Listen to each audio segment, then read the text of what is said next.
भगवते वासुदेवाय। ओम आदिशक्ति नमो नमः।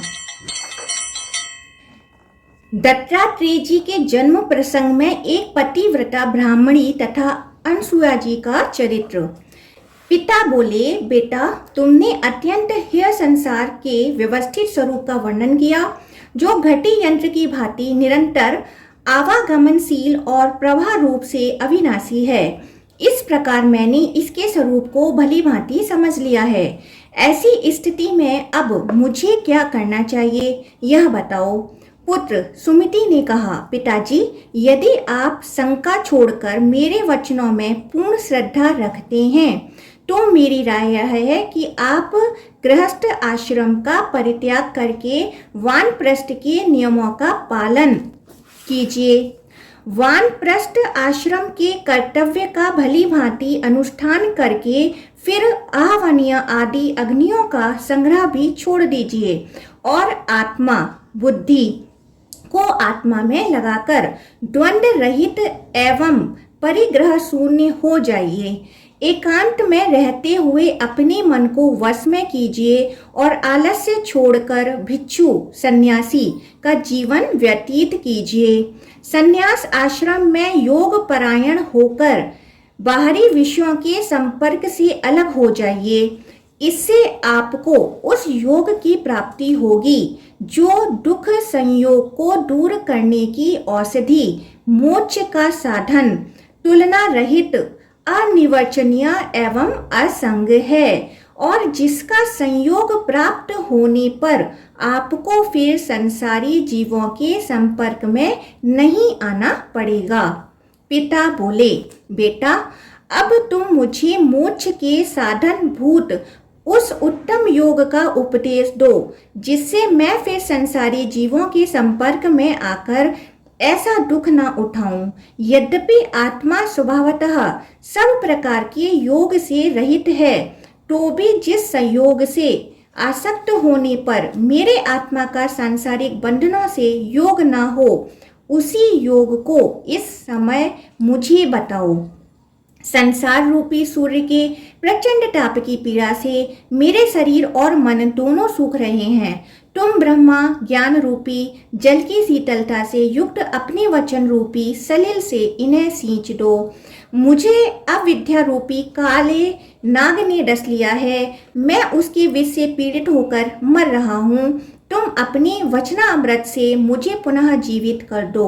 मैं स्त्री पुत्र घर द्वार खेती बाड़ी की ममता रूपी बेड़ी में जकड़ा जाकर कष्ट पा रहा हूँ।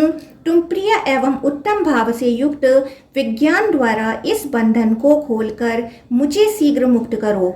पुत्र ने कहा, पिताजी पूर्व काल में परम बुद्धिमान दत्तात्रेय जी ने राजा अलर्क को उनके पूछने पर जिस योग का भली भांति विस्तार पूर्वक उपदेश किया था वही आपको बता रहा हूँ, सुनिए। पिता बोले, दत्तात्रेय जी किसके पुत्र थे, उन्होंने किस प्रकार योग का उपदेश किया था और महाभारत अलर्क कौन थे जिन्होंने योग के विषय में प्रश्न किया था। पुत्र ने कहा, प्रतिष्ठानपुर में एक कौशिक नामक ब्राह्मण था। वह पूर्व जन्म में किए हुए पापों के कारण कोढ़ के रोग से व्याकुल रहने लगा। ऐसे घृणित रोग से युक्त होने पर भी उसे उसकी पत्नी देवता की भांति पूजती थी। वह अपने पति के पैरों में तेल मलती, उसका शरीर दबाती, अपने हाथों से उसे नहलाती, कपड़े पहनाती और भोजन कराती थी। इतना ही नहीं, उसके थूक, खंकार, मल मूत्र और रक्त भी वह स्वयं ही धोकर साफ करती थी। वह एकांत में भी पति की सेवा करती और उसे मीठी वाणी से प्रसन्न रखती थी। इस प्रकार अत्यंत विनीत भाव से वह सदा अपने स्वामी की पूजा किया करती, तो भी अधिक क्रोधी स्वभाव होने के कारण वह निष्ठुर प्राय अपनी पत्नी को फटकारता ही रहता था। इतने पर भी वह उसके पैरों पड़ती और उसे देवता के समान समझती थी। यद्यपि उसका शरीर अत्यंत घृणा के योग्य था, तो भी वह साध्वी उसे सबसे श्रेष्ठ मानती थी। कौशिक से चला फिरा नहीं जाता था, तो भी एक दिन उसने अपनी पत्नी से कहा, धर्मज्ञ, उस दिन मैंने घर पर बैठे बैठे ही सड़क पर जिस वैश्या को जाते देखा था, उसके घर में आज मुझे ले चलो, मुझे उससे मिला दो। वह मेरे हृदय में बसी हुई है। जब से मैंने उसे देखा है तब से वह मेरे मन से दूर नहीं होती। यदि वह आज मेरा आलिंगन नहीं करेगी तो कल तुम मुझे मरा हुआ देखोगी। मनुष्यों के लिए कामदेव प्राय टेढ़ा होता है। उस वैश्या को बहुत लोग चाहते हैं और मुझ में उसके पास तक जाने की शक्ति नहीं है, इसलिए आज मुझे बड़ा संकट प्रतीत होता है। अपने कामातुर स्वामी का यह वचन सुनकर उत्तम कुल में उत्पन्न हुई इस परम सौभाग्यशालिनी पतिव्रता पत्नी ने अपने कमर खूब कस ली और अधिक शुल्क लेकर पति को कंधे पर चढ़ा लिया। फिर धीरे धीरे वैश्या के घर की ओर प्रस्थान किया। रात्रि का समय था, आकाश मेघों से आच्छन्न हो रहा था। केवल बिजली के चमकने से मार्ग दिखाई दे जाता था। ऐसी बेला में वह ब्राह्मणी अपने पति का अभीष्ट साधन करने के लिए राजमार्ग से जा रही थी। मार्ग में सूली थी जिसके ऊपर चोर न होते हुए भी चोर की संध्या से मांडव्य नामक ब्राह्मण को चढ़ा दिया गया था। वे दुख से आतुर हो रहे थे। कौशिक पत्नी के कंधे पर बैठा था। उस अंधकार में देख न सकने के कारण उसने अपने पैरों से छूकर सूली को हिला दिया। इससे कुपित होकर मांडव्य ने कहा, जिसने पैर से हिलाकर मुझे इस कष्ट की दशा में पहुंचा दिया और मुझे अत्यंत दुखी कर दिया, वह पापात्मा नराधम सूर्योदय होने पर विवश हो निसंदेह अपने प्राणों से हाथ धो बैठेगा। सूर्य का दर्शन होते ही उसका विनाश हो जाएगा। इस अत्यंत दारुण शाप को सुनकर उसकी पत्नी व्यथित होकर बोली, अब सूर्य उदय ही नहीं होगा। तदंतर सूर्योदय न होने के कारण बराबर रात ही रहने लगी। कितने ही दिनों के बराबर समय रात भर ही बीत गया। इससे देवताओं को बड़ा भय हुआ। वे सोचने लगे, स्वाध्याय, वसटकार, स्वधा, श्राद्ध तथा स्वाहा यज्ञ से रहित होकर यह सारा जगत नष्ट हुए बिना कैसे रह सकता है। दिन रात की व्यवस्था हुए बिना मास और ऋतुओं का भी लोप हो जाएगा। उनके लोप होने से दक्षिणायन और उत्तरायण का भी ज्ञान नहीं होगा। अयन का ज्ञान हुए बिना वर्ष कैसे हो सकता है और वर्ष के बिना काल का ज्ञान होना असंभव है। पतिव्रता के वचन से सूर्य का उदय ही नहीं होता। उसके बिना स्नान, दान और आदि क्रियाएं बंद हो गईं। अग्निहोत्र और यज्ञ का अभाव भी दृष्टिगोचर होने लगा है। होम के बिना हम लोगों की तृप्ति नहीं होती। तब जब मनुष्य यज्ञ का यथोचित भाग देकर हमें तृप्त करते हैं, तब हम खेती की उपज के लिए वर्षा करके मनुष्यों पर अनुग्रह करते हैं। नया अन्न पैदा होने पर मनुष्य फिर हमारे लिए यज्ञ करते हैं और हम लोग यज्ञादि द्वारा पूजित होने पर उन्हें मनोवांछित भोग प्रदान करते हैं। हम नीचे की ओर वर्षा करते हैं और मनुष्य ऊपर की ओर। हम जल की वर्षा से मनुष्यों को और मनुष्य हविष्य की वर्षा से हम लोगों को तृप्त करते हैं। जो दुरात्मा लोभवश हमारा यज्ञ भाग स्वयं खा लेते हैं, उन अपकारी पापियों के नाश के लिए हम जल, सूर्य, अग्नि, वायु तथा पृथ्वी को भी दूषित कर देते हैं। उन दूषित वस्तुओं का उपभोग करने से उन कुकर्मियों की मृत्यु के लिए भयंकर महामारी आदि रोग उत्पन्न हो जाते हैं। जो हमें तृप्त करके शेष अन्न अपने उपभोग में लाते हैं, उन महात्माओं को हम पुण्य लोक प्रदान करते हैं। किंतु इस समय प्रभात काल हुए बिना इन मनुष्यों के लिए वह सब पुण्य कर्म असंभव हो रहा है। अब दिन की सृष्टि कैसे हो। इस प्रकार सब देवता आपस में बातें करने लगे। यज्ञों के विनाश की आशंका से वहां एकत्रित हुए देवताओं के वचन सुनकर प्रजापति ब्रह्मा जी ने कहा, पतिव्रता के महात्मा ने इस समय सूर्य का उदय नहीं हो रहा है और सूर्योदय न होने से मनुष्यों तथा तुम देवताओं की भी हानि है। अतः तुम लोग महर्षि अत्रि की पतिव्रता पत्नी तपस्विनी अनसुईया के पास जाओ और सूर्योदय की कामना से उन्हें प्रसन्न करो। तब देवताओं ने जाकर अनसुईया जी को प्रसन्न किया। वह बोली, तुम क्या चाहते हो, बतलाओ। देवताओं ने याचना की कि पूर्व व्रत दिन होने लगे। अनसुईया ने कहा, देवताओं, पतिव्रता का महत्व किसी प्रकार कम नहीं हो सकता। इसलिए मैं उस साध्वी को मनाकर दिन की सृष्टि करूंगी। मुझे ऐसा उपाय करना है जिससे फिर पहले की ही भांति दिन रात की व्यवस्था चलती रहे और उस पतिव्रता के पति का भी नाश ना हो। पुत्र ने कहा। देवताओं से यूं कहकर अनसुईया देवी उस ब्राह्मणी के घर गईं और उसके कुशल पूछने पर उन्होंने अपने स्वामी की तथा अपने धर्म की कुशल बताई। अनसुईया बोली, कल्याणी, तुम अपने स्वामी के मुख का दर्शन करके प्रसन्न तो रहती हो ना? पति को संपूर्ण देवताओं से बड़ा मानती हो ना? पति की सेवा से ही मुझे महान फल की प्राप्ति हुई है तथा संपूर्ण कामनाओं एवं फलों की प्राप्ति के साथ ही मेरे सारे विघ्न भी दूर हो गए। साध्वी, मनुष्यों को 5 ऋण सदा ही चुकाने चाहिए। अपने वर्ण धर्म के अनुसार धन का संग्रह करना आवश्यक है। उसके प्राप्त होने पर शास्त्र विधि के अनुसार उसका सत्य पात्र को दान करना चाहिए। सत्य, सरलता, तपस्या, दान और दया से सदा युक्त रहना चाहिए। राग देश का परित्याग करके शास्त्रोक्त कर्मों का अपनी शक्ति के अनुसार प्रतिदिन श्रद्धा पूर्वक अनुष्ठान करना चाहिए। ऐसा करने से मनुष्य अपने वर्ण के लिए विहित उत्तम लोकों को प्राप्त होता है। पतिव्रते, इस प्रकार महान क्लेश उठाने पर पुरुषों को प्राजापत्य आदि लोकों को प्राप्ति होती है, परंतु स्त्रियां केवल पति की सेवा करने मात्र से पुरुषों के दुख सहकर उपार्जित किए हुए पुण्य का आधा भाग प्राप्त कर लेती हैं। स्त्रियों के लिए अलग यज्ञ, श्राद्ध या उपवास का विधान नहीं है। वह पति की सेवा मात्र से ही उन अभीष्ट लोकों को प्राप्त कर लेती हैं। अतः महाभागे, तुम्हें सदा पति की सेवा में अपना मन लगाना चाहिए, क्योंकि स्त्री के लिए पति ही परम गति है। पति जो देवताओं, पितरों तथा अतिथियों की सत्कार पूर्वक पूजा करता है, उसके भी पुण्य का आधा भाग स्त्री अनन्य चित्त से पति की सेवा करने मात्र से प्राप्त कर लेती हैं। अनसुईया जी का वचन सुनकर पतिव्रता ब्राह्मणी ने बड़े आदर के साथ उनका पूजन किया और इस प्रकार कहा, स्वभावतः सबका कल्याण करने वाली देवी, स्वयं आप यहाँ पधार कर पति की सेवा में मेरी पुनः श्रद्धा बढ़ा रही हैं।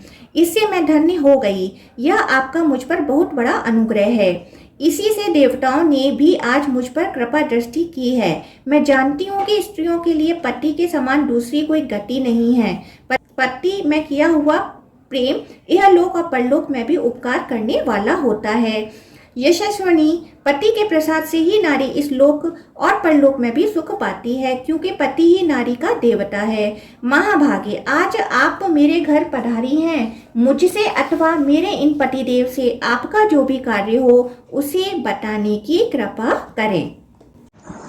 अनसूयोवाच एते देवा सहेन्द्रेण मामुपागम्य दुःखिता तद्वाक्यपास्त सत्कर्म दिननक्त निरूपणः याचन्ते अहर्निशा संस्थां यथावत् विखण्डिताम् अहं तदर्थ मायाता शृणु चेतद् वचो मम दिनाभावात् समस्तानां भावो यागकर्मणां तद्भावात् सुरा पुष्टिं नोपयान्ति तपस्विनी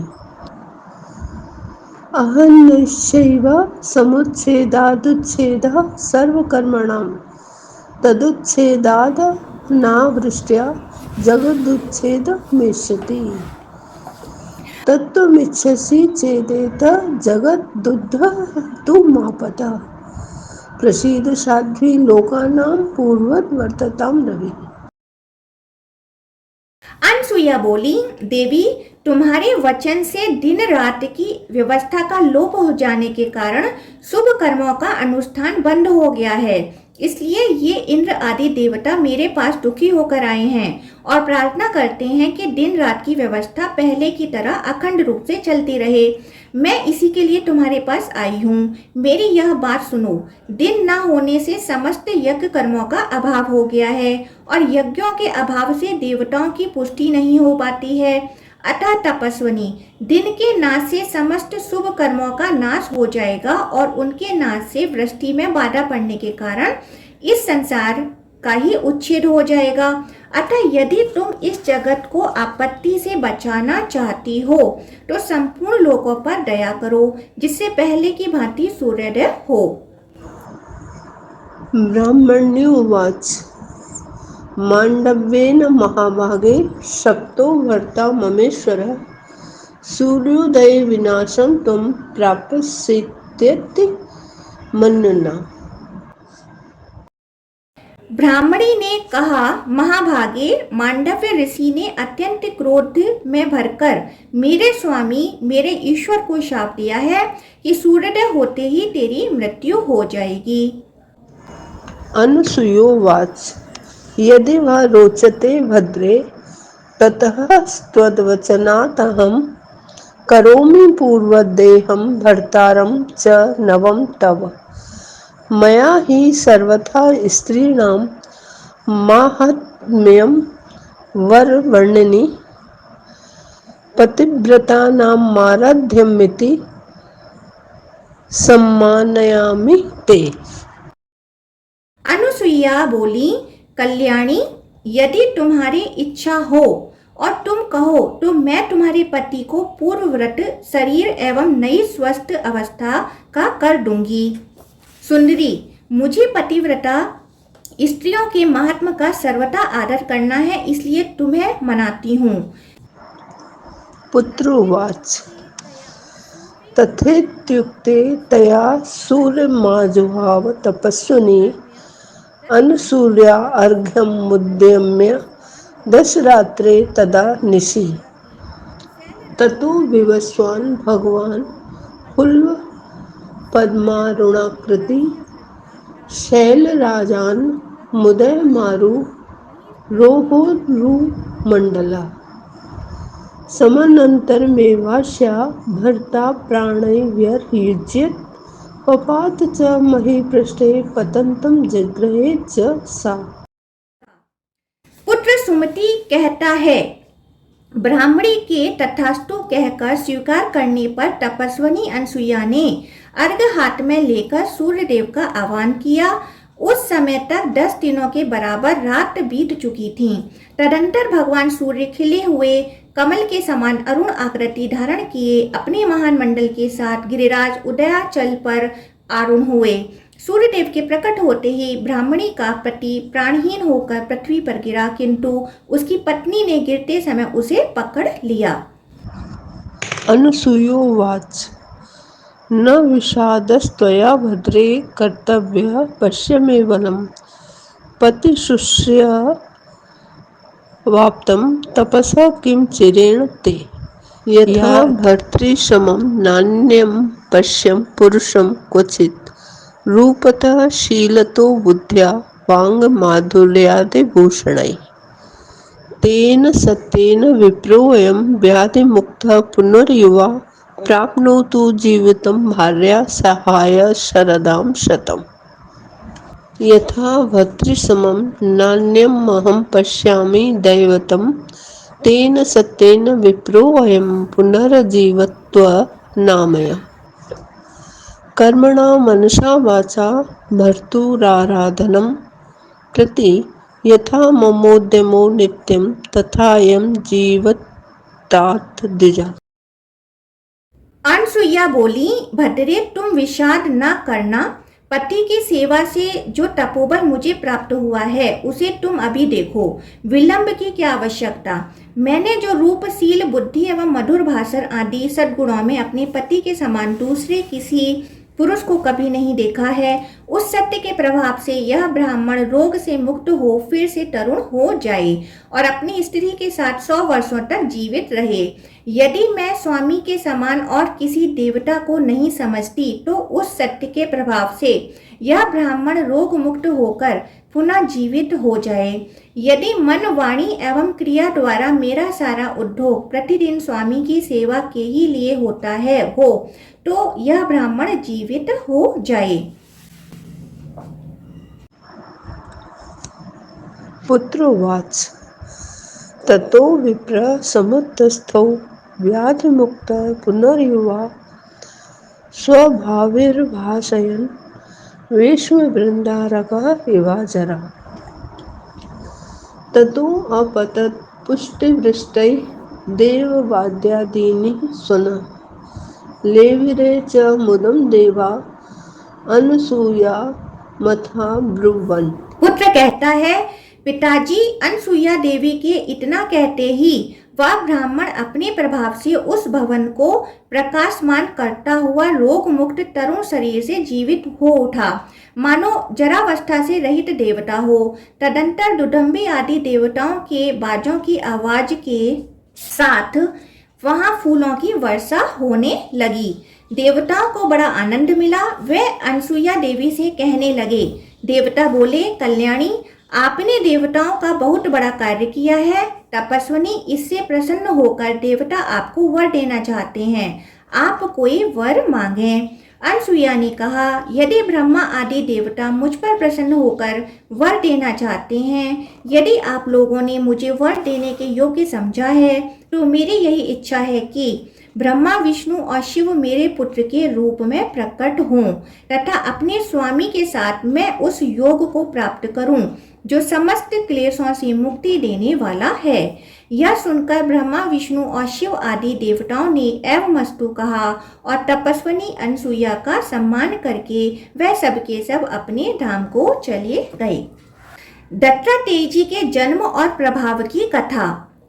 पुत्र सुमिति कहता है, तदंतर बहुत समय व्यतीत होने के बाद ब्रह्मा जी के द्वितीय पुत्र महर्षि अत्रि ने अपनी परम साध्वी पत्नी अनसुईया को देखा, जो ऋतु स्नान कर चुकी थी। वह सर्वांग सुंदरी थी, उनका रूप मन को लुभाने वाला था। उन्हें देखकर मुनि ने कामयुक्त होकर मन ही मन उनका चिंतन किया। उनके चिंतन करते समय जो विकार प्रकट हुआ, उसे वेग युक्त वायु ने इधर उधर और ऊपर की ओर पहुंचा दिया। वह अत्रि मुनि का तेज ब्रह्मा स्वरूप शुक्ल वर्ण, सोम रूप एवं रजोमय था।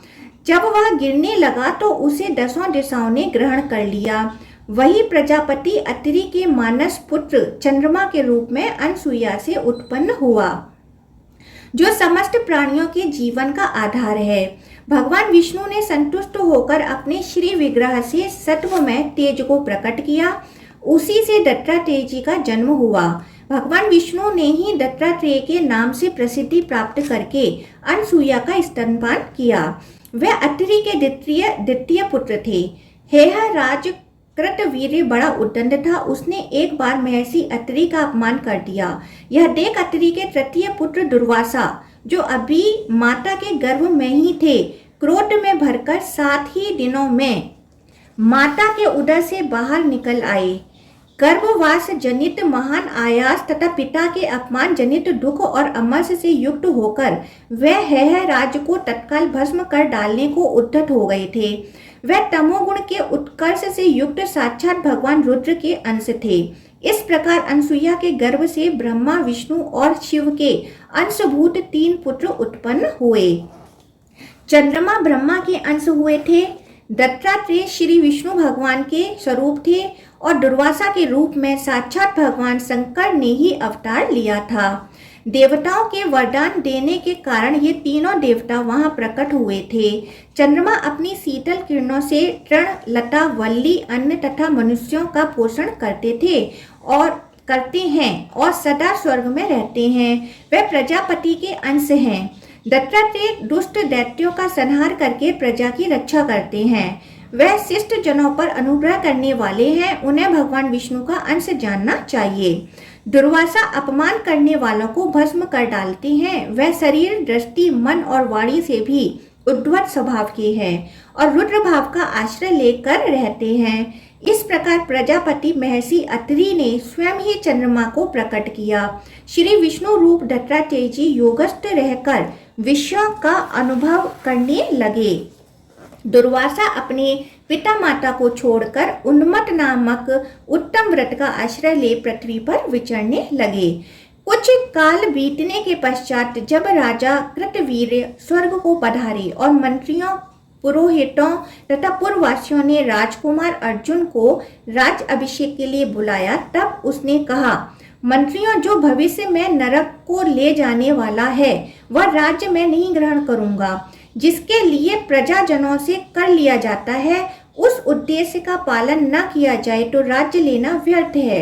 वैश्य लोग अपने व्यापार से होने वाली आय का 12वां भाग राजा को इसलिए देते हैं कि वह मार्ग में लुटेरों द्वारा लूटे न जाएं। राजकीय अर्थ रक्षकों के द्वारा सुरक्षित होकर वे वाणिज्य के लिए यात्रा कर सकें। ग्वाले, घी और टर्क आदि का तथा किसान अनाज का छठा भाग राजा को इसी उद्देश्य से अर्पण करते हैं। यदि राजा वैश्यों से संपूर्ण आय का अधिकांश भाग ले तो वह चोर का काम करता है। इससे उसके इष्ट और पूर्त कर्मों का नाश होता है। यदि राजा को कर देकर भी प्रजा को दूसरी वृत्तियों का आश्रय लेना पड़े, उसकी रक्षा राजा के अतिरिक्त किन्हीं अन्य व्यक्तियों द्वारा हो, तो उस अवस्था में कर लेने वाले राजा को निश्चय ही नरक में जाना पड़ता है। प्रजा की आय का जो छठा भाग है, उसे पूर्व काल के महर्षियों ने राजा के लिए प्रजा की रक्षा का वेतन नियत किया है। यदि चोरों से वह प्रजा की रक्षा न कर सका तो इसका पाप राजा को ही होता है। इसलिए यदि मैं तपस्या करके अपनी इच्छा के अनुसार योगी का पद प्राप्त कर लूं, तो मैं पृथ्वी के पालन की शक्ति से युक्त एकमात्र राजा हो सकता हूँ। ऐसी दशा में अपने उत्तरदायित्व का पूर्ण निर्वाह करने के कारण मुझे पाप का भागी नहीं होना पड़ेगा। उसके इस निश्चय को जानकर मंत्रियों के मध्य में बैठे हुए परम बुद्धिमान वयोवृद्ध मुनि श्रेष्ठ गर्ग ने कहा, राजकुमार, यदि तुम राज्य का यथावत पालन करने के लिए ऐसा करना चाहते हो तो मेरी बात सुनो और वैसा ही करो। महाभाग दत्तात्रेय मुनि सहा पर्वत की गुफा में रहते हैं। तुम उन्हीं की आराधना करो, वे तीनों लोकों की रक्षा करते हैं। दत्तात्रेय जी योग युक्त परम सौभाग्यशाली सर्वत्र समदर्शी तथा विश्व पालक भगवान विष्णु के अंश रूप से इस पृथ्वी पर अवतीर्ण हुए हैं। उन्हीं की आराधना करके इंद्र ने दुरात्मा दैत्यों द्वारा छीने हुए अपने पद को प्राप्त किया तथा दैत्यों को मार भगाया। अर्जुन ने पूछा, महर्षि, देवताओं ने परम प्रतापी दत्तात्रेय जी की आराधना किस प्रकार की थी तथा दैत्यों द्वारा छीने हुए इंद्र पद को देवराज ने कैसे प्राप्त किया था? गर्ग ने कहा, पूर्व काल में देवताओं और दैत्यों में बड़ा भयंकर युद्ध हुआ था। उस युद्ध में दैत्यों का नायक जंब था और देवताओं के स्वामी इंद्र। उन्हें युद्ध करते एक दिव्य वर्ष व्यतीत हो गया। उसके बाद देवता हार गए और दैत्य विजय हुए। विप्रचिति आदि दानवों ने जब देवताओं को परास्त कर दिया तब वे युद्ध से भागने लगे। अब उनमें शत्रुओं को जीतने का उत्साह न रह गया। फिर वे दैत्य सेना के वध की इच्छा से बृहस्पति जी के पास आए और उनके तथा वालखिल्य आदि महर्षियों के साथ बैठकर मंत्रणा करने लगे। बृहस्पति जी ने कहा, देवताओं, तुम अत्रि के तपस्वी पुत्र महात्मा दत्तात्रेय के पास जाओ और उन्हें भक्ति पूर्वक संतुष्ट करो। उनमें वर देने की शक्ति है। वह तुम्हें दैत्यों का नाश करने के लिए वर देंगे। तत्पश्चात तुम सब लोग मिलकर दैत्यों और दानवों का वध कर सकोगे। गर्ग ने कहा, उनके ऐसा कहने पर देवगण दत्तात्रेय के आश्रम पर गए और वहां लक्ष्मी जी के साथ उन महात्मा का दर्शन किया। सबसे पहले उन्होंने अपना कार्य साधन करने के लिए उन्हें प्रणाम किया, फिर स्तवन किया, भक्ष्य भोज्य और माला आदि वस्तुएं भेंट की। इस प्रकार वे आराधना में लग गए। जब दत्तात्रेय जी चलते तो देवता भी उनके पीछे पीछे जाते, जब वे खड़े होते तो देवता भी ठहर जाते और जब वे ऊंचे आसन पर बैठते तो देवता नीचे खड़े रहकर उनकी उपासना करते। एक दिन पैरों पर पड़े हुए देवताओं से दत्तात्रेय जी ने पूछा, तुम लोग क्या चाहते हो जो मेरी इस प्रकार सेवा करते हो? देवता बोले, मुनि श्रेष्ठ, जंब आदि दानवों ने त्रिलोकी पर आक्रमण करके भूलोक, भुवर्लोक आदि पर अधिकार जमा लिया है और संपूर्ण यज्ञ भाग भी हर लिया है। अतः आप हमारी रक्षा के लिए उनके वध का विचार कीजिए। आपकी कृपा से हम पुनः स्वर्गलोक प्राप्त करना चाहते हैं। जगन्नाथ, आप निष्पाप एवं निर्लेप हैं। विद्या के प्रभाव से शुद्ध हुए आपके अंतकरण में ज्ञान की किरणें फैल रही हैं। दत्तात्रेय जी ने कहा, देवताओं, यह सत्य है कि मेरे पास विद्या है और मैं समदर्शी भी हूँ, तथापि इस नारी के संग से मैं दूषित हो रहा हूँ, क्योंकि स्त्री का निरंतर सहयोग दोष का ही कारण होता है। उनका ऐसा कहने पर देवता फिर बोले, द्विजश्रेष्ठ, ये साक्षात जगन माता लक्ष्मी हैं। इनमें पाप का लेस भी नहीं है, अतः ये कभी दूषित नहीं होती। जैसे सूर्य की किरणें ब्राह्मण और चांडाल दोनों पर पड़ती हैं, किंतु अपवित्र नहीं होती। देवताओं के ऐसा कहने पर दत्तात्रेय जी ने हंसकर कहा, यदि तुम लोगों का ऐसा ही विचार है तो समस्त असुरों को युद्ध के लिए यहीं मेरे सामने बुला लाओ, विलंब ना करो। मेरे दृष्टिपात जनित अग्नि से उनके बल और तेज दोनों क्षीण हो जाएंगे और इस प्रकार वे सबके सब मेरी दृष्टि में पड़कर नष्ट हो जाएंगे। उनकी यह बात सुनकर देवताओं ने महाबली दैत्यों को युद्ध के लिए ललकारा तथा वे क्रोध में भरकर देवताओं पर टूट पड़े।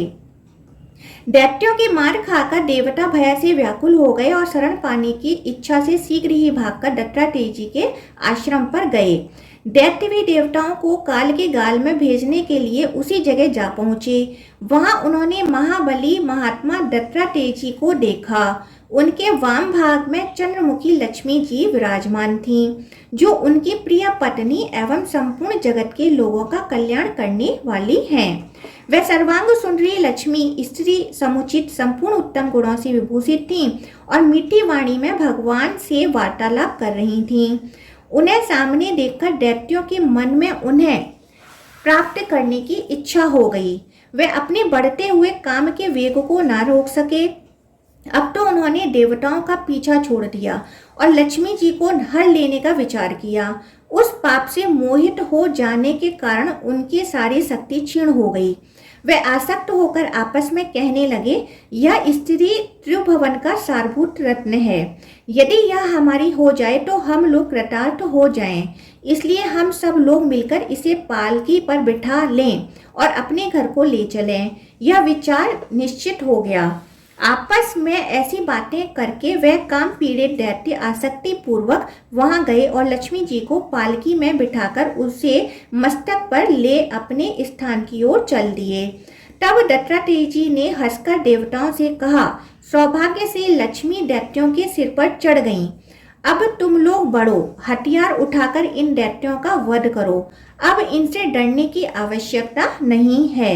मैंने इन्हें निस्तेज कर दिया है तथा पराई स्त्री के स्पर्श से इनका पुण्य जल गया है, जिससे ये शक्तिहीन हो चले हैं। तदंतर देवताओं ने नाना प्रकार के अस्त्र शस्त्रों से दैत्यों को मारना आरंभ किया। लक्ष्मी उनके सिर पर चढ़ी हुई थी, इसलिए वे नष्ट हो गए। इसके बाद लक्ष्मी जी वहां से महामुनि दत्तात्रेय जी के पास आ गईं। उस समय संपूर्ण देवता उनकी स्तुति करने लगे। दैत्यों के नाच से उन्हें बड़ी प्रसन्नता हुई थी।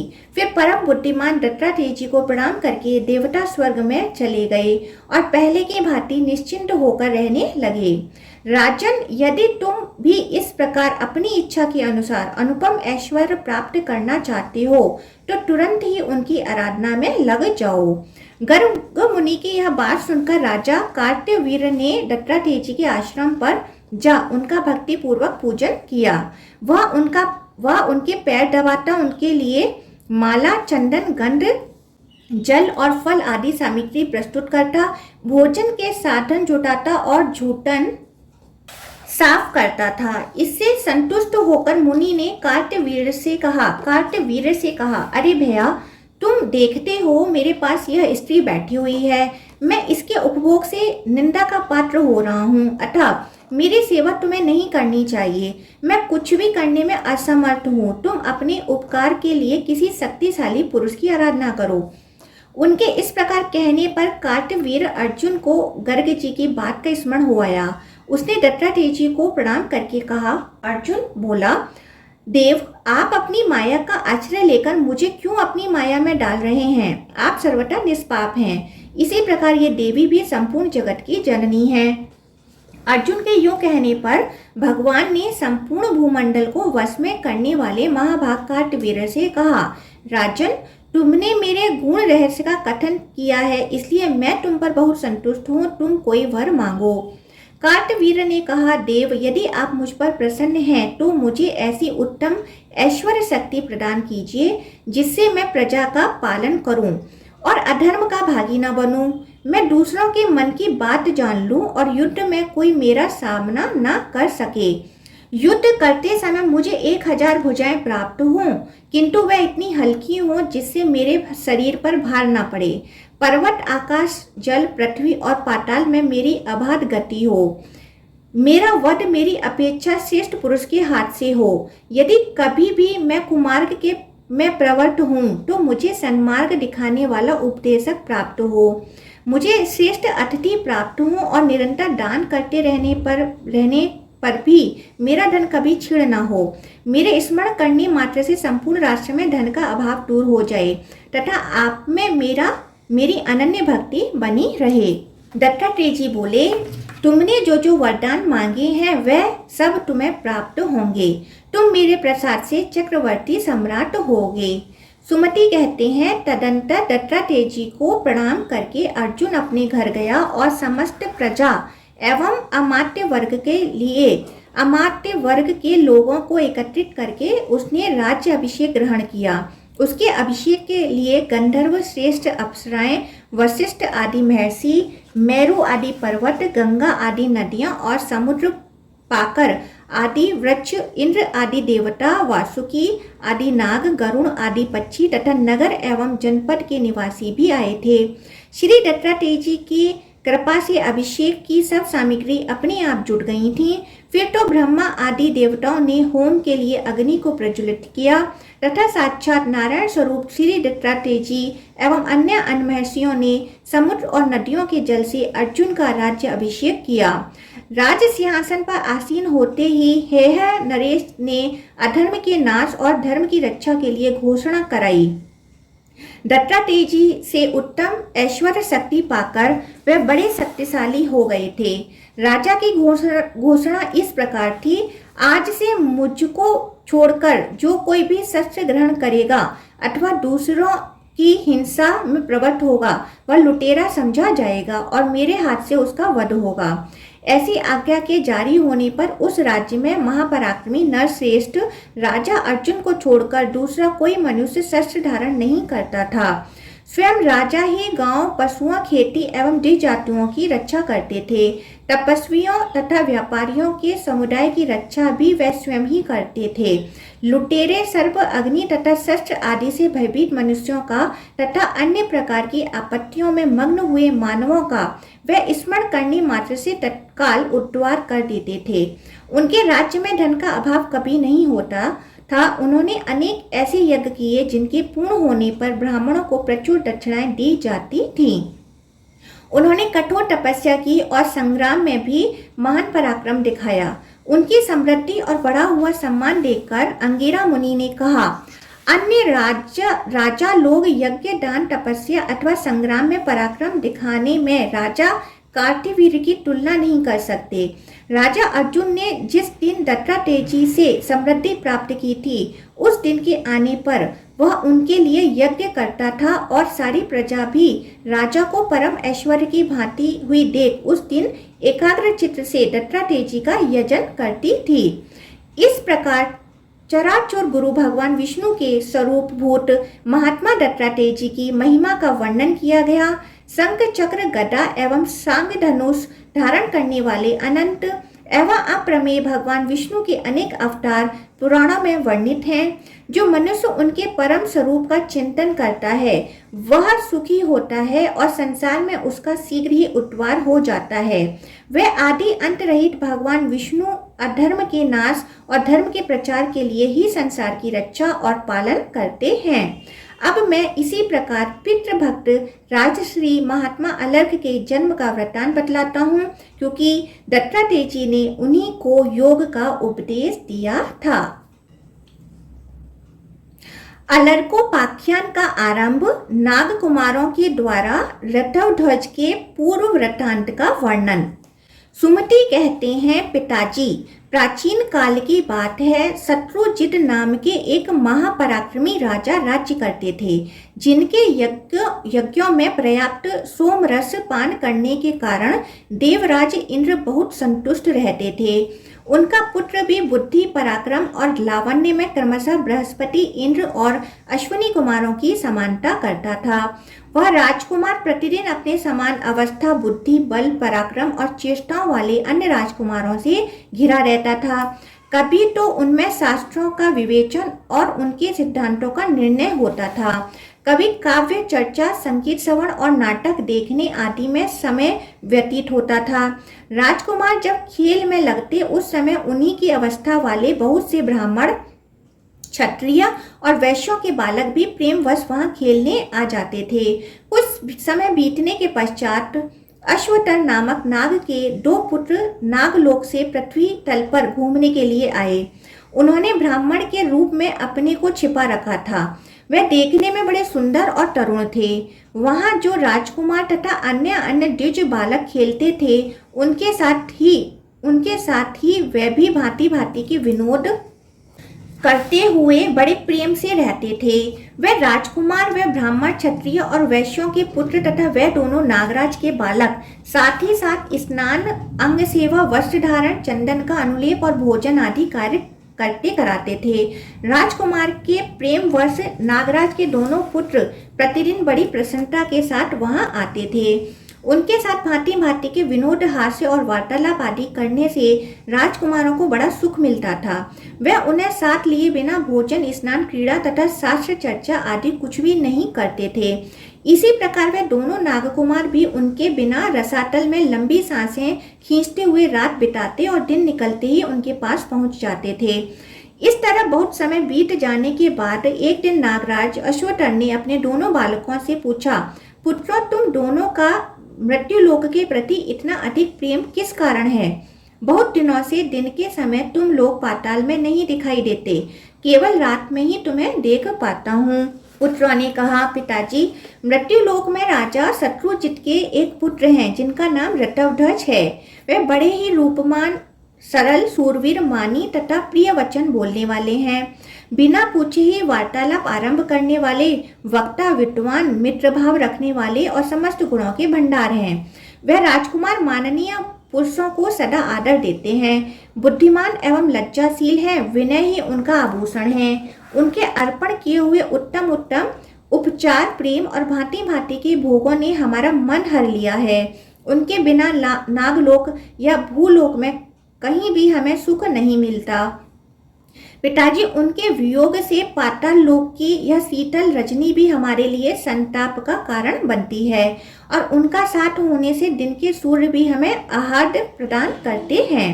पिता ने कहा, पुत्रों, अपने पुण्यात्मा पिता का वह बालक धन्य है जिसके गुणों का वर्णन तुम जैसे गुणवान लोग परोक्ष में भी कर रहे हो। संसार में कुछ लोग ऐसे हैं जो शास्त्रों के ज्ञाता तो हैं किंतु उनमें सील का अभाव है। कुछ लोग सीलवान तो हैं किंतु शास्त्र ज्ञान से रहित हैं। जिस पुरुष में शास्त्रों का ज्ञान और उत्तम सील दोनों गुण समान रूप से हों, मैं उसी को विशेष धन्यवाद का पात्र समझता हूँ। जिसके मित्रोचित गुणों का मित्र लोग और पराक्रम का शत्रु लोग भी सत्पुरुषों के बीच में वर्णन करते हों, उसी पुत्र से पिता वास्तव में पुत्रवान होता है। रतवध्वज तुम लोगों के उपकारी मित्र हैं। क्या तुम लोगों ने भी उनके चित्त को प्रसन्न करने के लिए कभी उनका कोई मनोरथ सिद्ध किया है, जिसके यहाँ से याचक कभी विमुख नहीं जाते और मित्र का कार्य कभी सिद्ध हुए बिना नहीं रहता? वही पुरुष धन्य है, उसी का जीवन और जन्म धन्य है। मेरे घर में जो सुवर्ण आदि रत्न, वाहन, आसन तथा और कोई वस्तु उनके लिए रुचिकर हो, वह सब तुम लोग निशंक होकर उन्हें दे सकते हो। जो सुहृदों का उपकार करते, शत्रुओं को हानि पहुंचाते तथा मेघ के समान सर्वत्र दान की वर्षा करते हैं, विद्वान लोग उनकी सदा ही उन्नति चाहते हैं। पुत्र बोले, पिताजी, वे तो कृतकृत्य हैं, उनका कोई क्या उपकार कर सकता है। उनके घर पर आए हुए सभी याचक सदा ही पूजित होते हैं, उनकी सभी कामनाएं पूर्ण की जाती हैं। उनके घर में जो रत्न है वह हमारे पाताल में कहाँ हैं? जैसे वाहन, आसन, यान, भूषण और वस्त्र यह कहाँ उपलब्ध हो सकते हैं? उनमें जो विज्ञान है वह और किसी में नहीं है। पिताजी, वे बड़े बड़े विद्वानों के भी सब प्रकार के संदेहों का भली भांति निवारण करते हैं। हाँ, एक कार्य उनका अवश्य है, किंतु वह ब्रह्मा, विष्णु तथा शिव आदि सर्वसमर्थ परमेश्वरों के सिवा हम लोगों के लिए सर्वथा असाध्य है। पिता ने कहा, पुत्रों, असाध्य हो या साध्य, किंतु मैं उस उत्तम कार्य को अवश्य सुनना चाहता हूँ। विद्वान पुरुषों के लिए कौन सा कार्य असाध्य है? जो अपने मन, बुद्धि तथा इंद्रियों को संयम में रखकर उद्यम में लगे रहते हैं, उन मनुष्यों के लिए इस पाताल में या स्वर्ग में कोई भी ऐसी वस्तु नहीं है जो अज्ञात, अगम्य अथवा अप्राप्य हो। चींटी धीरे धीरे चलती है, तथापि यदि वह चलती रहे तो सहस्रों योजन दूरी चली जा सकती है। इसके विपरीत गरुड़ तेज चलने वाले होने पर भी यदि आगे पैर न बढ़ावे तो एक पग भी नहीं जा सकते। उद्योगी मनुष्यों के लिए कुछ गम्य और अगम्य नहीं होता, उनके लिए सब एक सा है। कहाँ यह भूमंडल और कहाँ ध्रुव का स्थान, जिसे पृथ्वी पर होते हुए भी राजा उत्तानपाद के पुत्र ध्रुव ने प्राप्त कर लिया। इसलिए पुत्रों, महाभाग राजकुमार को जिस वस्तु की आवश्यकता हो बतलाओ, जिसे देकर तुम दोनों मित्र ऋण हो सको। पुत्रों ने कहा, पिताजी, महात्मा ऋतवध्वज ने अपनी कुमारावस्था की एक घटना बतलाई थी। वह इस प्रकार है। राजा शत्रुजित के पास पहले कभी एक श्रेष्ठ ब्राह्मण पधारे थे। उनका नाम था महर्षि गालव। वे बड़े बुद्धिमान थे और एक श्रेष्ठ अश्व लेकर आए थे। उन्होंने राजा से कहा, महाराज, एक पापचारी नीच दैत्य आकर मेरे आश्रम का विध्वंस किए देता है। वह सिंह, हाथी तथा अन्य वन जंतुओं का और छोटे छोटे शरीर वाले दूसरे जीवों का भी शरीर धारण करके अकारण आता है और समाधि एवं मौन व्रत के पालन में लगे हुए मेरे सामने आकर ऐसे ऐसे उपद्रव करता है जिनसे मेरा चित्त चंचल हो जाता है। यद्यपि हम लोग उसे अपनी क्रोधाग्नि से भस्म कर डालने की शक्ति रखते हैं, तथापि बड़े कष्ट से उपार्जित की हुई तपस्या का अपव्यय करना नहीं चाहते। राजन, एक दिन की बात है, मैं उस असुर को देखकर अत्यंत खिन्न हो लंबी सांसें ले रहा था। इतने में ही वह घोड़ा आकाश से नीचे उतरा। उसी समय यह आकाशवाणी हुई, मुने, यह अश्व बिना थके समस्त भूमंडल की परिक्रमा कर सकता है। इसे सूर्यदेव ने आपके लिए प्रदान किया है। आकाश पाताल और जल में भी इसकी गति नहीं रुकती। यह समस्त दिशाओं में बेरोक टोक जाता है। पर्वतों पर चढ़ने में भी इसे कठिनाई नहीं होती। समस्त भूमंडल में यह बिना थकावट के विचरण करेगा। इसलिए संसार में इसका भूमि वलय मंडल नाम प्रसिद्ध होगा। द्विज श्रेष्ठ, जो नीच दानव तुम्हें रात दिन क्लेश में डाले रहता है, उसका भी इसी अश्व पर आरूढ़ होकर राजा शत्रुजित के पुत्र ऋतवध्वज वध करेंगे। इस अश्व रत्न को पाकर इसी के नाम पर राजकुमार की प्रसिद्धि होगी।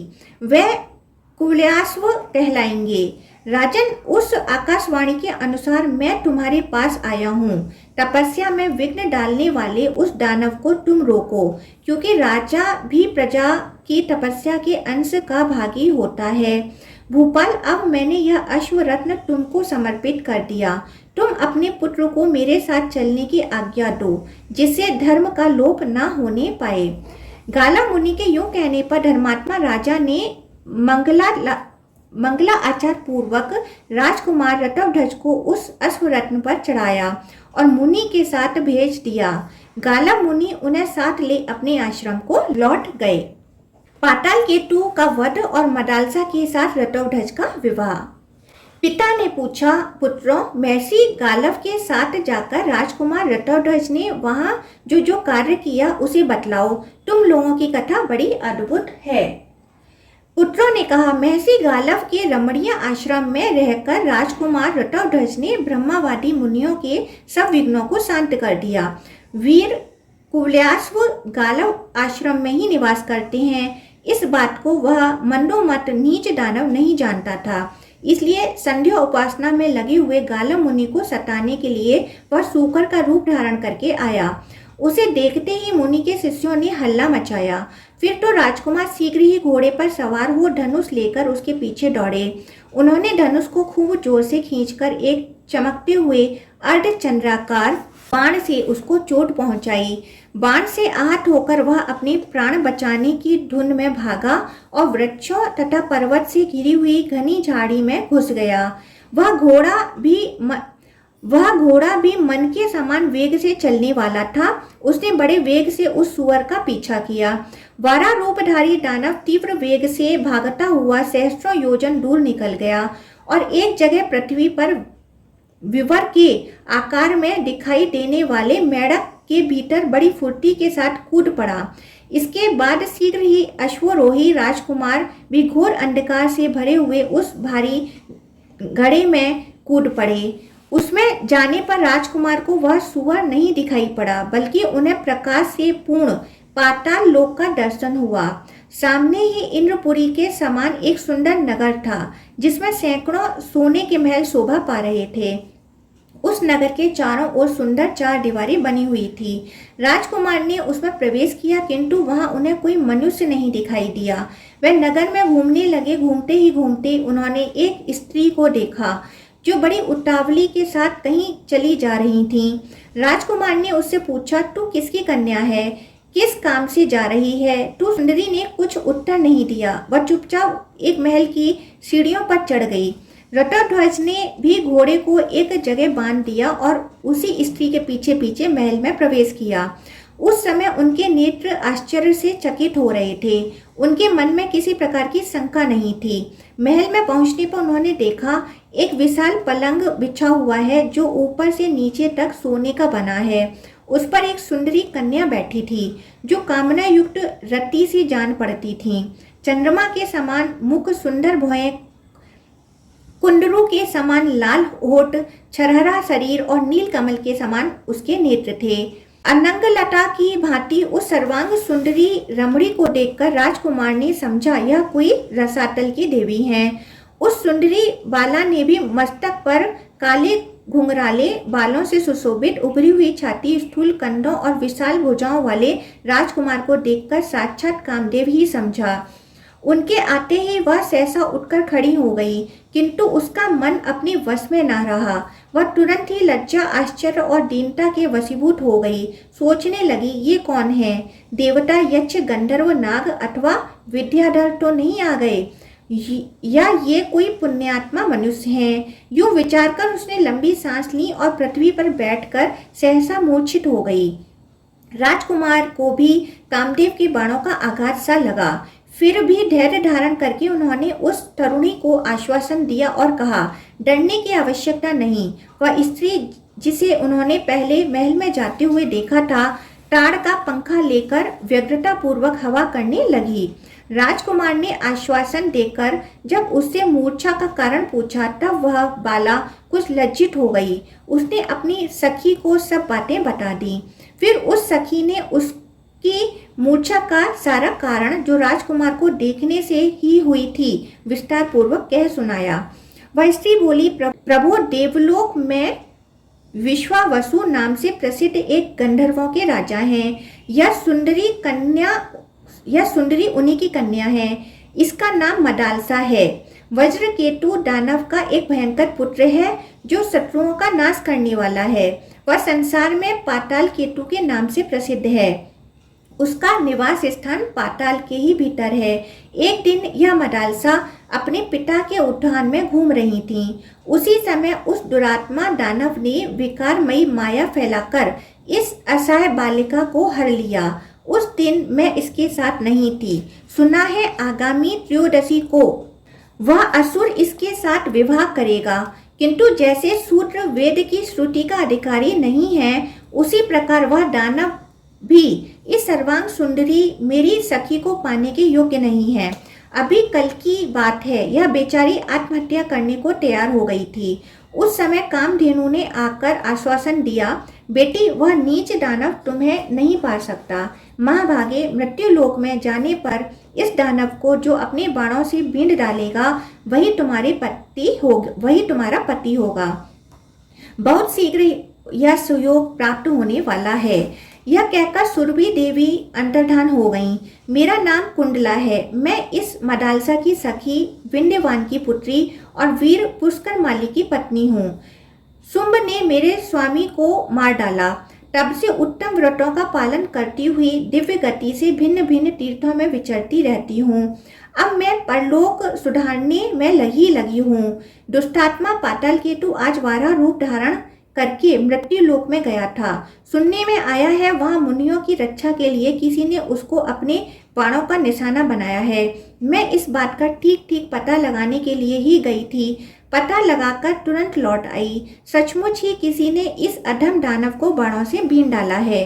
अब मदालसा के मूर्छित होने का कारण सुनिए। मानट आपको देखते ही आपके प्रति इसका प्रेम हो गया, किंतु यह पत्नी होगी किसी और की, जिसने उस दानव को अपने बाणों का निशाना बनाया है। यही कारण है जिससे इसको मूर्छा आ गई। अब तो जीवन भर इसे दुखी भोगना है, क्योंकि इसके हृदय का प्रेम तो आप में है और पति कोई और ही होने वाला है। सुरभि का वचन कभी अन्यथा नहीं हो सकता। मैं तो इसी के प्रेम से दुखी होकर यहाँ चली आई, क्योंकि मेरे लिए अपने शरीर में और सखी में कोई अंतर नहीं है। यदि यह अपनी इच्छा के अनुसार किसी वीर पति को प्राप्त कर लेती तो मैं निश्चिंत होकर तपस्या में लग जाती। महामते, अब आप अपना परिचय दीजिए। आप कौन हैं और कैसे यहाँ पधारे हैं? आप देवता, दैत्य, गंधर्व, नाग अथवा किन्नरों में से तो कोई नहीं है, क्योंकि यहाँ मनुष्य की पहुँच नहीं हो सकती और मनुष्य का ऐसा दिव्य शरीर भी नहीं होता। जैसे मैंने सब बातें सच सच बताई हैं, वैसे ही आप भी अपना सब हाल ठीक ठीक कहिए। तुल्याश्व ने कहा, धर्मज्ञ, तुमने जो यह बात पूछी है कि आप कौन हैं और कहाँ से आए हैं, इसका उत्तर सुनो। मैं आरंभ से ही अपना सब समाचार बतलाता हूँ। सुबह मैं राजा शत्रुजित का पुत्र हूँ और पिता की आज्ञा से मुनियों की रक्षा के लिए महर्षि गालव के आश्रम पर आया था। वहाँ मैं धर्मपरायण मुनियों की रक्षा करता था, किंतु मेरे कार्य में विघ्न डालने के लिए कोई दानव सूकर का रूप धारण करके आया। मैंने उसे अर्धचंद्राकार बाण से बीन डाला। मेरे बाण की चोट खाकर वह बड़े वेग से भागा। तब मैंने भी घोड़े पर सवार होकर उसका पीछा किया। फिर सहसा वह वारा एक गड्ढे में गिर पड़ा, साथ ही मेरा घोड़ा भी उसमें कूद पड़ा। उस घोड़े पर चढ़ा हुआ मैं कुछ काल तक अंधकार में अकेला ही विचरता रहा।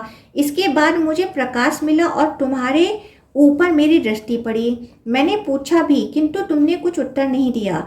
फिर मैं तुम्हारे पीछे पीछे इस सुंदर महल में आ गया। यह मैंने सच्ची बात बतलाई है। मैं देवता, दानव, नाग, गंधर्व अथवा किन्नर नहीं हूँ। देवता आदि तो मेरे पूजनीय हैं। कुंडले, मैं मनुष्य ही हूँ। तुम्हें इस विषय में कभी कोई संदेह नहीं करना चाहिए। यह सुनकर मदालसा को बड़ी प्रसन्नता हुई। उसने लज्जित होकर अपनी सखी के सुंदर मुख की ओर देखा, किंतु कुछ बोल ना सकी। उसकी सखी ने फिर प्रसन्न होकर कहा, वीर, आपकी बात सत्य है, इसमें संदेह के लिए कोई स्थान नहीं है। मेरी सखी का हृदय और किसी को देखकर आसक्त नहीं हो सकता। अधिक कमनीय कांति चंद्रमा को ही प्राप्त होती है। प्रचंड प्रभा सूर्य में ही मिलती है। देवी विभूति धन्य पुरुष को ही प्राप्त होती है। धृति धीर को और क्षमा उत्तम पुरुष को ही मिलती है। इसमें संदेह नहीं है कि आपने ही उस नीच दानव का वध किया है। भला गौ माता सुरभि मिथ्या कैसे कहेंगी? मेरी यह सखी बड़ी भाग्यशालिनी है। आपका संबंध पाकर यह धन्य हो गई। वीर, जिस कार्य को विधाता ने ही रच रखा है उसे अब तुम भी पूर्ण करो। कुंडला की बात सुनकर राजकुमार ने कहा, मैं पिता के अधीन हूँ। उनकी आज्ञा के बिना इस गंधर्व राजकन्या से किस प्रकार विवाह करूँ? कुंडला बोली, नहीं नहीं, ऐसा न कहिए। यह देव कन्या है। आपके पिताजी इस विवाह से प्रसन्न होंगे, अतः इसके साथ अवश्य विवाह कीजिए। राजकुमार ने तथास्तु कहकर उसकी बात मान ली। तब कुंडला ने विवाह की सामग्री एकत्रित करके अपने कुल गुरु टुम्बरू का स्मरण किया। वह समिधा और कुशा लिए तत्काल वहां आ पहुंचे। मदालसा के प्रेम से और कुंडला का गौरव रखने के लिए उन्होंने आने में विलंब नहीं किया। वह मंत्र के ज्ञाता थे, अतः अग्नि प्रज्वलित करके उन्होंने हवन किया और मंगला आचार के अनंतर कन्यादान करके वैवाहिक विधि संपन्न की। फिर वह तपस्या के लिए अपने आश्रम पर चले गए। तदंतर कुंडला ने अपने सखी से कहा, सुमुखी, तुम जैसी सुंदरी को राजकुमार ऋतुध्वज के साथ विवाहित देखकर मेरा मनोरथ पूर्ण हो गया। अब मैं निश्चिंत होकर तपस्या करूंगी और तीर्थों के जल से अपने पापों को धो डालूंगी, जिससे फिर मेरी ऐसी दशा ना हो। इसके बाद जाने के लिए उत्सुक हो कुंडला ने बड़ी विनय के साथ राजकुमार से भी वार्तालाप किया। इस समय अपनी सखी के प्रति स्नेह की अधिकता से उसकी वाणी गदगद हो रही थी। कुंडला बोली, प्रभु, आपकी बुद्धि बहुत बड़ी है। आप जैसे लोगों को कोई पुरुष भी उपदेश नहीं दे सकता, फिर मुझ जैसी स्त्रियां तो दे ही कैसे सकती हैं। किंतु इस मदालसा के स्नेह से मेरा चित्त आकृष्ट हो गया तथा आपने भी अपने प्रति मेरे हृदय में एक विश्वास उत्पन्न कर दिया है। इसलिए मैं आपको कर्तव्य का स्मरण मात्र करा रही हूँ। पति को चाहिए कि सदा अपनी पत्नी का भरण पोषण करे। जब पति पत्नी प्रेमवश एक दूसरे के वशीभूत होते हैं, तब उन्हें धर्म अर्थ काम तीनों की प्राप्ति होती है, क्योंकि त्रिवर्ग की प्राप्ति पति पत्नी दोनों के सहयोग पर ही निर्भर है। राजकुमार, स्त्री की सहायता लिए बिना पुरुष किसी देवता, पितर, भृत्य और अतिथियों का पूजन नहीं कर सकता। मनुष्य जब पतिव्रता पत्नी की रक्षा करता है, तब वह पुत्रों उत्पादन के द्वारा पितरों को, अन्न आदि के द्वारा अतिथियों को और पूजा अर्चना के द्वारा देवताओं को प्रसन्न करता है। स्त्री भी पति के बिना धर्म अर्थ काम एवं संतान नहीं पा सकती। इसलिए पति पत्नी दोनों के सहयोग पर ही त्रिवर्ग का सुख निर्भर करता है। आप दोनों नव दंपत्ति के लिए ये बातें मैंने निवेदन की हैं। अब मैं अपनी इच्छा के अनुसार जा रही हूँ। यूं कहकर कुंडला ने अपनी सखी को गले से लगाया और राजकुमार को नमस्कार करके वह दिव्य गति से अपने अभीष्ट स्थान को चली गईं। ऋतुध्वज ने भी मदालसा को अपने घोड़े पर बिठाया और पाताल लोक से निकल जाने की तैयारी की। यह बात दानवों को मालूम हो गई। उन्होंने सहसा कोलाहल मचाना आरंभ किया। पाताल केतु जिस कन्या रत्न को स्वर्ग से हर लाया था, उसे यह राजकुमार चुराए जाता है। यह समाचार पाते ही परगी, खड्ग, गदा, शूल, बाण और धनुष आदि आयुधों से सजी हुई दानवों की विशाल सेना पाताल केतु के साथ वहां आ पहुंची।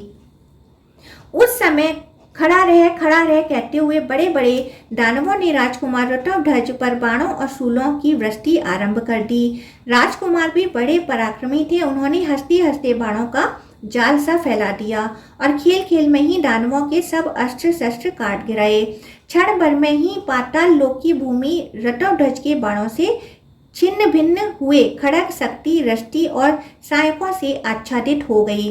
तदंतर राजकुमार ने त्वास्त्र नामक अस्त्र का संधान किया और उसे दानवों पर छोड़ दिया। उसकी प्रचंड ज्वाला से पाताल केतु सहित समस्त दानव दग्ध हो गए। उनकी हड्डियां चटक चटक कर राख हो गईं। जैसे कपिल मुनि की क्रोधाग्नि से सगर पुत्र भस्म हो गए थे, उसी प्रकार ऋतुध्वज की शरीर अग्नि में संपूर्ण दानव जल मरे। इस प्रकार बड़े बड़े दानवों का वध करके राजकुमार फिर अपने अश्व पर सवार हुए और उस रत्नी स्त्री रत्न के साथ अपने पिता के नगर में आए। पिता के चरणों में प्रणाम करके उन्होंने पाताल में जाने, कुंडला के दर्शन होने, मदालसा को पाने और दानवों से युद्ध करने आदि का सब समाचार सुना दिया। यह सब सुनकर पिता को बड़ी प्रसन्नता हुई। उन्होंने पुत्र को छाती से लगाकर कहा, बेटा, तुम सुपात्र और महात्मा हो। तुमने मुझे तार दिया, क्योंकि तुम्हारे द्वारा उत्तम धर्म का पालन करने वाले मुनियों की भय से रक्षा हुई है। मेरे पूर्वजों ने अपने कुल को यश से विख्यात किया था। मैंने उस यश को फैलाया था और तुमने अनुपम पराक्रम करके उसे और भी बढ़ा दिया। पिता ने जो यश, धन अथवा पराक्रम प्राप्त किया हो, उसे जो कम नहीं करता, वह पुत्र मध्यम श्रेणी का माना गया है। जो अपनी शक्ति से पिता की अपेक्षा भी अधिक पराक्रम दिखाए, उसे विद्वान पुरुष श्रेष्ठ कहते हैं। किंतु जो पिता द्वारा उपार्जित धन, वीर्य तथा यश को अपने समय में घटा देता है, वह बुद्धिमान पुरुषों द्वारा अधम बताया गया है। मैंने जिस प्रकार ब्राह्मणों की रक्षा की थी उसी प्रकार तुमने भी की है, परंतु पाताल लोक की यात्रा और वहां असुरों का विनाश वह सब कार्य तुमने अधिक किए हैं, अर्थात तुम्हारी गणना उत्तम पुरुषों में है। बेटा तुम धन्य हो, तुम्हारे जैसे अधिक गुणवान पुत्र को पाकर मैं पुण्यवानों के लिए भी स्मरणीय हो रहा हूँ। जिसका पुत्र बुद्धि, दान और पराक्रम में उससे बढ़ नहीं जाता, वह मनुष्य मेरे मत में पुत्र जनित आनंद को नहीं प्राप्त करता। उस पुरुष को धिक्कार है जो इस लोक में पिता के नाम पर ख्याति लाभ करता है। जो पिता अपने पुत्र के कार्य से विख्यात होता है उसी का जन्म सफल है। जो अपने नाम से प्रसिद्ध होता है वह सबसे उत्तम है। जो पिता और पितामहों के नाम पर ख्यात होता है वह मध्यम है, तथा जो मातृ पक्ष या माता के नाम से प्रसिद्धि प्राप्त करता है वह अधम श्रेणी का मनुष्य है। इसलिए पुत्र तुम धन, पराक्रम और सुख के साथ अबुद्धयशील बनो, इस गंधर्व कन्या का तुमसे कभी वियोग न हो। इस प्रकार बारंबार भांति भांति के प्रिय वचन कहकर पिता ऋतव्रज को हृदय से लगाया और मदालसा के साथ उन्हें राजमहल में भेज दिया। राजकुमार ऋतव्रज अपनी पत्नी के साथ पिता के नगर में तथा उद्यान, वन एवं पर्वत शिखरों पर आनंद पूर्वक विहार करते रहे। कल्याणी मदालसा प्रतिदिन प्रातःकाल उठकर सास ससुर के चरणों में प्रणाम करती और अपने पति के साथ रहकर आनंद भोगती थीं। ओम नमो भगवते वासुदेवाय।